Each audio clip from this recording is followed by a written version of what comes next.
स्वागत है आपका IIT एग्जाम की यूट्यूब चैनल। दोस्तों आज जो मैं क्लास होने वाली है एम्प्लॉयबिलिटी स्किल की होने वाली है। दोस्तों आज जो हम बात करने वाले हैं, आज क्वेश्चन करने वाले हैं जो आपका प्रैक्टिस सेट होता है। जो पिछली क्लास हुई, देखिए मैंने आपको जो सेमेस्टर 1 का यानी फर्स्ट ईयर वालों के लिए जो एक प्रैक्टिस सेट लाया था, जिस टाइप के क्वेश्चन आपके एग्जाम में पूछे जाते हैं। आज का ये सेकंड सेमेस्टर का है, टॉप 25 क्वेश्चन होंगे आज की क्लास में भी। ठीक है, इसलिए क्लास को पूरा देखिए, आपके एग्जाम में इसी तरह के क्वेश्चन बनेंगे। ठीक है, इसी तरह का जो है आपका एग्जाम में पेपर बनता है और इस टाइप से क्वेश्चन जो है एग्जामिनर आपके एग्जाम में देता है। ठीक है, तो जितना हो सके क्लास को पूरा देखिए और अपने दोस्तों में शेयर जरूर करना। ठीक है, ताकि उनको भी इस क्लास का पूरा बेनिफिट मिल सके दोस्तों। और चैनल पर नए हो चैनल को सब्सक्राइब जरूर कर लेना। ठीक, तो चलिए क्लास को स्टार्ट करते हैं। तो देखिए पहला क्वेश्चन आप लोगों के सामने है। देखिए जितने भी क्वेश्चन हैं आप इंपॉर्टेंट क्वेश्चन है, ठीक, आपकी बुक से लाया हूँ, कहीं बाहर से नहीं लाया हूँ। जो एग्जामिनर जो अधिकतम क्या करता है, जो आपकी बुक होती हैं, बुकें वगैरह होती है, तो उनसे क्वेश्चन उठा देता है। ठीक, थोड़ी बहुत ही लैंग्वेज चेंज हो जाती है लेकिन क्वेश्चन वही जाता है, तो आपको ये ध्यान रखना होगा। ठीक है, चलिए तो क्वेश्चन आपको राइट आंसर बताना है कि कारोबार के साथ आरंभ से जुड़े हुए व्यक्ति को क्या कहते हैं। कारोबार से आरंभ से जुड़े हुए व्यक्ति को क्या कहते हैं, आपको राइट आंसर बताना है। तो उद्यमी इसको कहा जाता है। ये चैप्टर मैंने आपको पढ़ाया हुआ भी है उद्यमी के बारे में। ठीक है, जो व्यापारी वगैरह करता है कारोबार, जिसका अपना खुद बिजनेस हो। ठीक है, जो अपना खुद का बिजनेस करता है उसको क्या बोलते हैं, उद्यमी बोलते हैं। ठीक है, जैसे दुकान चलाता हूँ, कोई भी मार्केट चलाता हूँ, कंपनी चलाता हूँ, कुछ भी अपना काम करता हूँ, अपना होना चाहिए, बस किसी के अंडर में नहीं होना चाहिए। उसको क्या बोलते हैं, उद्यमी उसको बोलते हैं हम दोस्तों। ठीक है, चलिए अगला क्वेश्चन आप लोगों के सामने आ चुका है कि कच्चे माल की खरीद, मजदूरियों तथा वेतनों का भुगतान, किराया, बिजली आदि हेतु निवेश की गई राशि आती है, किसके अंतर्गत आती है। आपको राइट आंसर बताना है किसके अंतर्गत आती है। चलिए राइट आंसर बताइए, किसके साथ जाएगा राइट आंसर। चलिए दोस्तों, तो यहाँ पर जो राइट आंसर है कार्यशाला पूंजी के तहत, किसके, कार्यशाला पूंजी के तहत। ये सब जितने फैक्ट्स हैं मैंने आपको पढ़ाए हुए हैं। ठीक, आप चाहे तो जो पिछली क्लास हुई है उनको देख लीजिएगा, आपके जितने भी डाउट हैं आपके सभी क्लियर हो जाएंगे। ओके, चलिए अच्छा अगला क्वेश्चन आप लोगों के सामने आ चुका है कि निम्न में से कौन सी सही विधि है जिसके द्वारा विक्रेता ग्राहक के साथ संपर्क कर सकते हैं। एक विधि बताइए आप, जो विक्रेता होता है, ठीक, जो देने वाला होता है, ठीक है, और ये देखिए एक देने वाला होता है, एक खरीदने वाला होता है, तो उनके जो बीच का संबंध होता है, उनके बीच में जो संपर्क बनते हैं, उसका आपको जो है इसमें से ऑप्शन छांटना है कौन सा होता है। चलिए आपको राइट आंसर बताना है क्वेश्चन का क्या होगा। देखिए सबसे पहले किसके अंतर्गत आता है, सबसे पहले निर्माता आता है, उसके बाद जो व्यापारी, जो बीच का व्यापारी होता है जो खरीदता है, उसके बाद जो ग्राहक होता है मेन, तो वे लास्ट में आता है। ठीक है, यानी कि सबसे पहले जो निर्माता होगा, जिसका किसी वस्तु होगी तो उसका निर्माण सबसे पहले होगा। निर्माण तो हुआ ही होगा ना, किसी कोई भी वस्तु है मेरे पास, मान लीजिए कुछ भी वस्तु है, तो उसका सबसे पहले निर्माण भी हुआ होगा, तो वो क्या होगा, उसका निर्माण करता, जिसने उसका निर्माण किया वस्तु का। ठीक है, अब सेकंड नंबर पे आता है जो उस वस्तु को खरीदता है, यानी कि थोक विक्रेता कह सकते हैं हम, खुदरा व्यापारी, यानी कि जो उस व्यक्ति को थोक के दाम में खरीद लेता है। ठीक है, अपनी मार्केट में, दुकानों में उसको ले आता है। और जो हम आम आदमी होते हैं, कोई भी आपको लेने चला जाए उस प्रोडक्ट को, कुछ सामान को लेने चल जाए, तो क्या कहलाता है, आपका ग्राहक कहलाता है। तो लास्ट में क्या आता है, ग्राहक आता है। तो यहाँ पर जो ऑप्शन नंबर सी आपका जो है यहाँ पर राइट आंसर होगा दोस्तों। समझ में आ गया। चलिए अगला क्वेश्चन आप लोगों के सामने है कि SWOT के विश्लेषण में कौन सा पेयर सहायक सिद्ध होता है। SWOT विश्लेषण में कौन सा पेयर सहायक सिद्ध होता है। चलिए दोस्तों अगर मैं बात करूँ इस SWOT विश्लेषण के बारे में, तो ये है क्या, तो उसके बारे में थोड़ी जानकारी में अगर मैं आपको दूँ तो इसको स्वेट बोलते हैं। क्या बोलते हैं, स्वेट एक किस्म का। ठीक है, अभी स्वेट एक क्या होता है, एक परिवर्णी शब्द होता है जिसके प्रत्येक शब्द का अर्थ निम्नलिखित है। देखिए बताता हूँ, इसका जो S वाला पार्ट है इसका अलग होता है, W का अर्थ अलग होता है, सबको बताता हूँ। जो S वाला, इसको स्ट्रेंथ बोलते हैं। ठीक है, जो शक्तियाँ, गुण, सकारात्मक पहलू। ठीक है, क्या बोलते हैं, स्ट्रेंथ बोलते हैं, यानी कि जो सकारात्मक जो होते हैं आपका, अगर मैं बात करूं तो इसमें सकारात्मक पहलू होते हैं, गुण होते हैं, शक्तियाँ होते हैं। जो W का अर्थ वीकनेस होता है। अब वीकनेस क्या होता है मैं आपको बता दूं, जो वीकनेस होता है वो कमजोरियाँ होती है, दोष होते हैं, नकारात्मक होते हैं। तो ये इसमें जो होता है इसके पहलू होते हैं।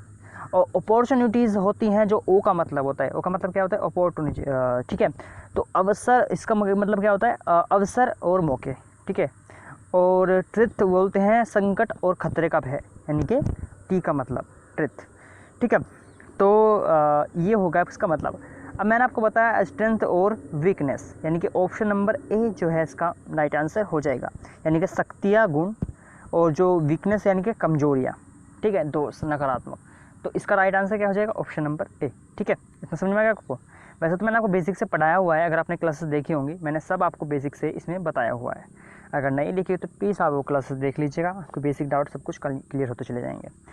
अब अगला क्वेश्चन आप लोगों के सामने आ चुका है, राइट आंसर आपको बताना है। अगर आपने पढ़ा होगा, जो क्लासेस आपने देखी होंगी, तो आपको राइट आंसर बताना है किसके साथ जाएगा।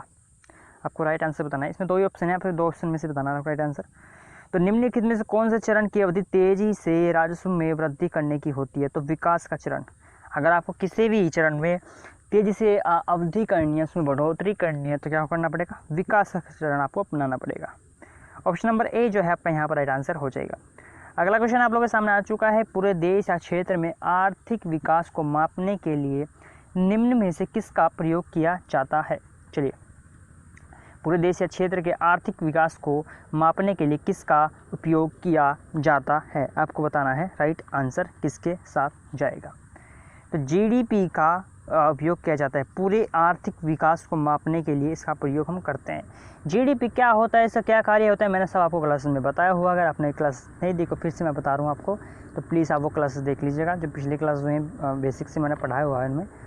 तो ये जीडीपी क्या होता है, इसकी महत्वता क्या होती है, कहाँ इसका यूज़ होता है, तो मैंने आपको सब बताया हुआ है।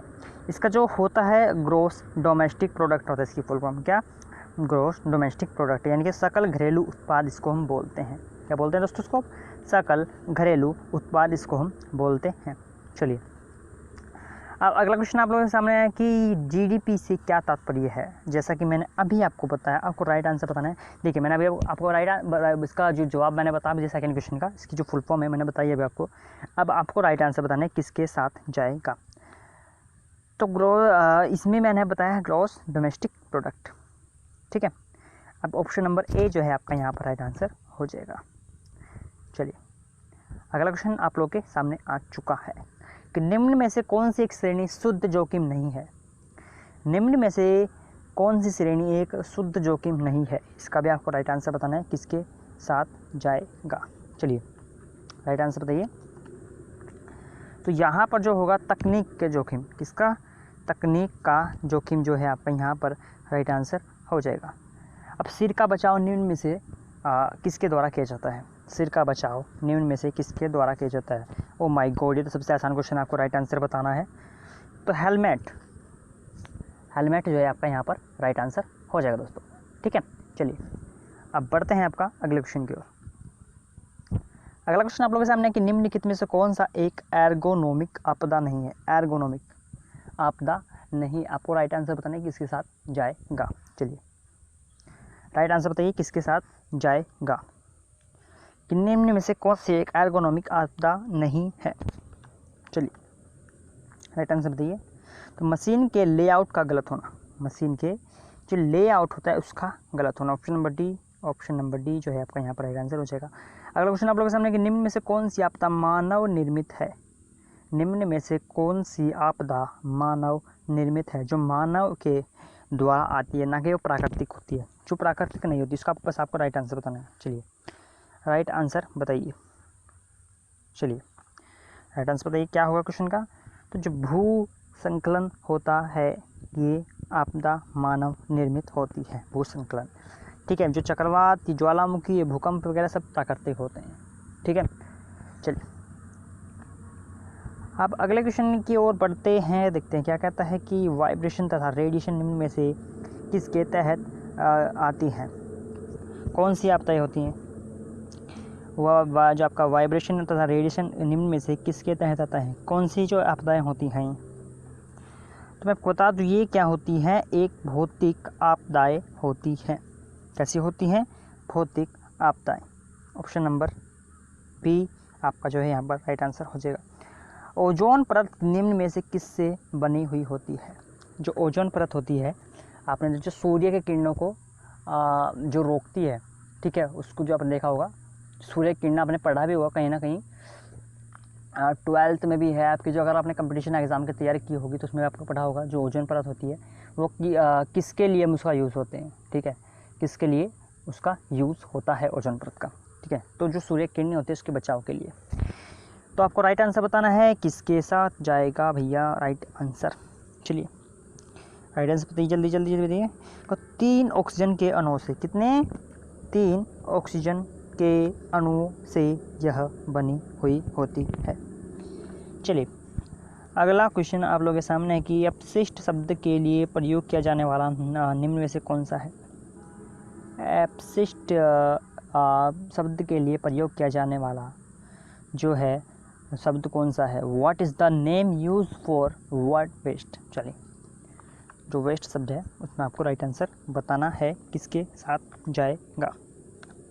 तो ऑप्शन नंबर ए यहाँ पर राइट आंसर हो जाएगा मुद्दा। चलिए अगला क्वेश्चन आप लोगों के सामने आज कि निम्न में से कौन सा एक प्रोत्साहन देने का उद्देश्य नहीं होता है। निम्न में से कौन सा एक प्रोत्साहन देने का उद्देश्य नहीं होता है, आपको राइट आंसर यहाँ पर बताना है किसके साथ जाएगा। चलिए राइट आंसर बताइए। प्रोत्साहन देने का उद्देश्य नहीं है तो उत्पादन की उच्च लागत का होना, किसका, उत्पादन की उच्च लागत का होना, हाँ एक प्रोत्साहन देने का उद्देश्य नहीं माना जाता। बढ़ते हैं अगले क्वेश्चन की ओर कि निम्न में से कौन सा एक दस्तावेज KYC मानदंडों को जो पूरा करने के लिए स्वीकार्य नहीं है। चलिए निम्न में से कौन सा एक दस्तावेज KYC मानदंडों को पूरा करने के लिए स्वीकार्य नहीं है। ये KYC क्या होता है, इसकी फुल फॉर्म वगैरह क्या होती है, सब मैंने आपको बताया हुआ, क्लास जरूर देखें पीछे, ठीक है। चलिए यहाँ पर मैं आपको नहीं बताऊंगा ताकि फिर अगर आप यहाँ पर मैंने बताया तो फिर वो क्लासेस नहीं देखेंगे, बेसिक से आप नहीं पढ़ने के। चलिए यहाँ पर आय का प्रमाण पत्र, राइट आंसर जो होगा आपका आय का प्रमाण पत्र। चलिए क्वेश्चन अगला आप चुका है, बेकार हुई सामग्री को पूर्ण रूप उपयोग योग्य लाभदायक सामान से बदलने की प्रक्रिया को क्या कहते हैं। राइट आंसर आपको बताना है बेकार हुई सामग्री को पुनः उपयोग योग्य लाभप्रद सामान में बदलने की प्रक्रिया को क्या कहते हैं। तो सामग्री की रिसाइकलिंग करना, सामग्री की रिसाइकलिंग करना, ऑप्शन नंबर बी जो है आपका यहाँ पर राइट आंसर हो जाएगा, ठीक।